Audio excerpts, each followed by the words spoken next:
ಈಗ ನಾ first time ಉಮ್ರಾನ್ಯಾಗ ರೀ ಡ್ರೋನ್ಲೆ ಔಷಧಿ ಹೊಡೆದಾರೆ ಶ್ಯಾಮರಾವ್ ಮನೆ ರೀ. ಇದು ಒಂದು ಎಷ್ಟು ಹೊಡಿತೈತಿ ರೀ ಒಂದು ತಾಸಿದಾಗ? ಎಷ್ಟು ಒಂದು ಟ್ಯಾಂಕಿ 1 ಎಕರೆ, ಒಂದು ಕ್ಯಾನಿಗೆ 1 ಎಕರೆ ರೀ? ಒಂದು ಕ್ಯಾನಿಗೆ 1 ಎಕರೆ ಹೊಡಿತೀವಿ. ಹಾಂ, ಒಂದು ಕ್ಯಾನಿಗೆ 1 ಎಕರೆ ಹೊಡೆದಿದ್ದೆ 500 ರೂಪಾಯಿ ಹೊಡ್ಯಾಕ. ಹಾಂ ರೀ. ಒಂದು ಕ್ಯಾನಿಗೆ 200 ರೂಪಾಯಿ ಔಷಧ. ಹಾಂ, ಅಂದರೆ ಟೋಟಲ್ ಒಂದು ಟ್ಯಾಂಕಿಗೆ ಅಂತ ಹಾಕಿದ್ದು ಹಿಡ್ಕೊಂಡು 700 ರೂಪಾಯಿ 800 ರೂಪಾಯಿ ಬರ್ತೀವಿ. 800 ರೂಪಾಯಿ ಬರುತ್ತೆ. 1 ಎಕರೆ ಆಗ್ತೈತಿ. ಇದ್ರ ರಿಸಲ್ಟ್ ರೀ ಈಗ ಮನುಷ್ಯ ಹೊಡೆದಂಗೆ ಆಗ್ತೈತಿ, ಅದಕ್ಕೆ ಸ್ಪೀಡ್ ಆಗ್ತೈತಿ ರೀ. ಇದ್ರದ್ದು ಗೊಂಜಾಳ ಬಗಲಿದ್ದು ಅಲ್ಲಿ ತನಕ ಔಷಧಿಗಳು. ಹಾಂ ಹಾಂ, ಇದು ಯಾವ್ದು ಕಂಪನಿ? ಇದ್ರದ್ದು ಧಾರವಾಡ ರೀ. ಧಾರವಾಡ. ಅವ್ರು ಕನ್ನಡ ಮಾತಾಡ ಮರಾಠಿ ರೀ?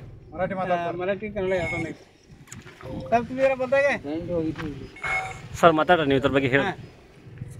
सांगा की मराठीमध्ये सांगा.